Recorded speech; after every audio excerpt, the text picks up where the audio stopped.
cards. Roman, let's go bowling. What's your favorite GTA game? Personally, for me, it's GTA 4. It's been 15 years since GTA 4 was released back in 2008. It's one of the best-selling games in the franchise, and is often touted as one of the best games in the series. GTA 4 had many groundbreaking features that didn't make it to GTA 5. It also had arguably the best story and characters in the series. Getting a remastered version of the game, with updated graphics and some quality-of-life changes, would go a long way in terms of updating the game and introducing it to a lot of new fans of the series, as well as fattening Rockstar's pockets. In today's video, I'm going to be breaking down the likelihood of a GTA 4 remaster, what improvements and innovations it would have, and when we can expect it. If you enjoy my content, please leave a like and make sure to subscribe.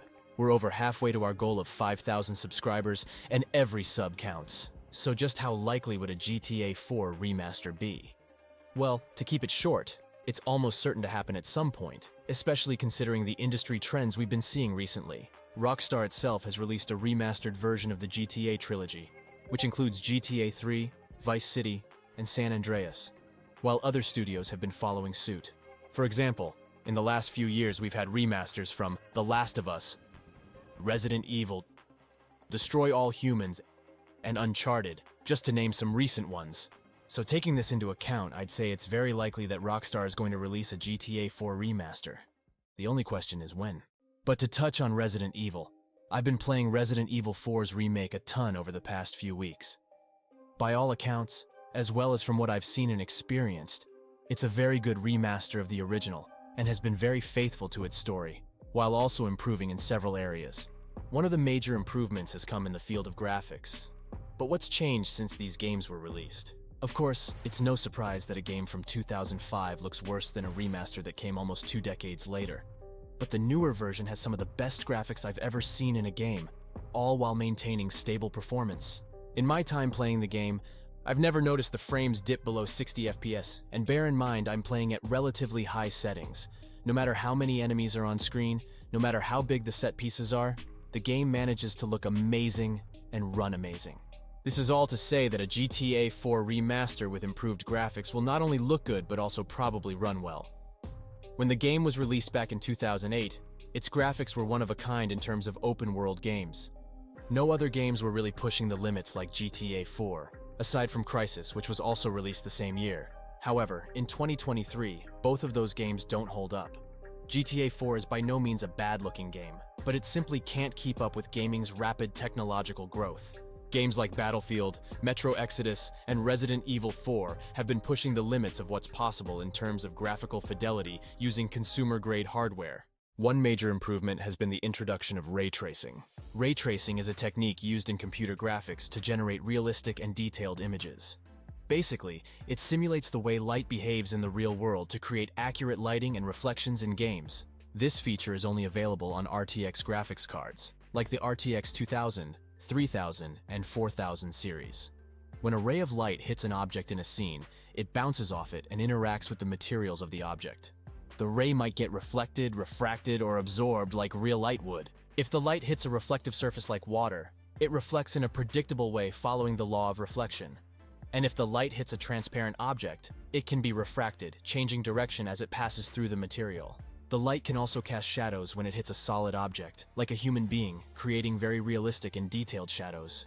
But all of this is very expensive. Ray tracing is expensive because it uses a lot of computing power, especially in complex scenes with multiple light sources, making it difficult to pull off in a way that doesn't destroy the game's performance. I can only imagine what Liberty City would look like using ray tracing.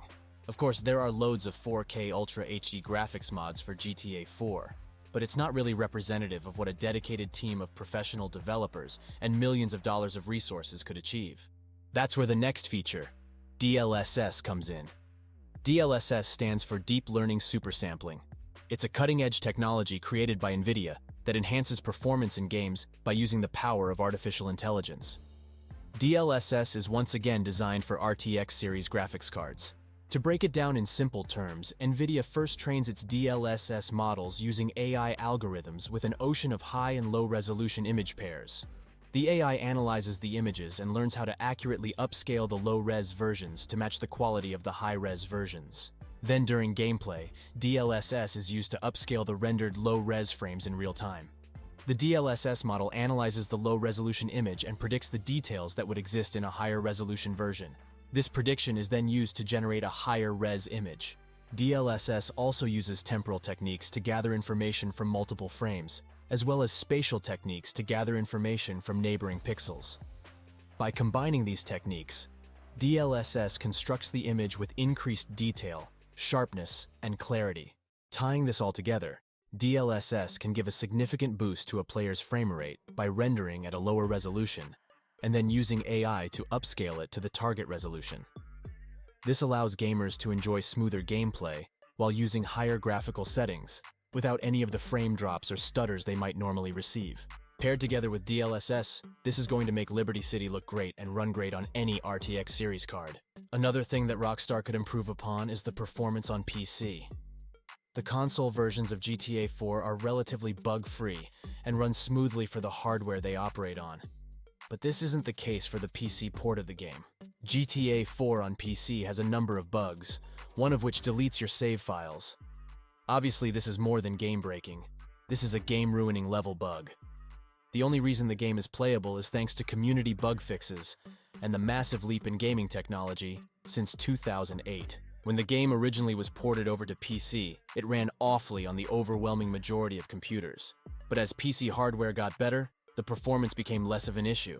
Nowadays, most gaming computers can power through GTA 4's awful port and achieve a stable 60 FPS, but that's not exactly something Rockstar should be proud of. Getting just over 60 FPS on a PC with high settings on a game that's nearing 2 decades shows just how bad the PC port of GTA 4 is. One of the things I see Rockstar improving is its performance.